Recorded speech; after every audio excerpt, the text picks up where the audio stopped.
Pemirsa, jumlah warga Sumatera Selatan yang terindikasi LGBT angkanya cukup fantastis mencapai 20.000.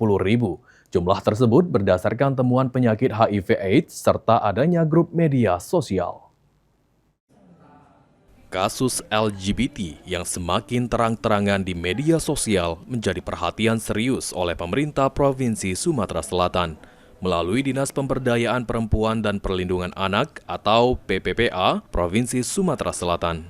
Bersama stakeholder terkait akan membentuk Satgas Pencegahan Penyebaran Kasus LGBT.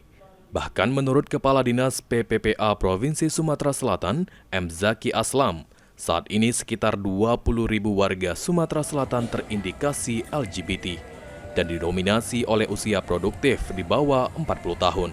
Kemungkinan besar kalau tidak kita segera cepat untuk tangani, ini akan semakin lebih meluas, terutama di dunia pendidikan lah.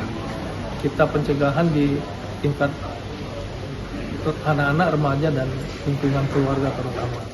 Sementara itu, rencana pembentukan Satgas yang dilakukan Pemprov Sumsel sebagai bentuk bimbingan dan pendampingan terhadap korban LGBT, sehingga tidak berkembang menjadi pelaku kejahatan LGBT. Eki Saputra, PAL TV.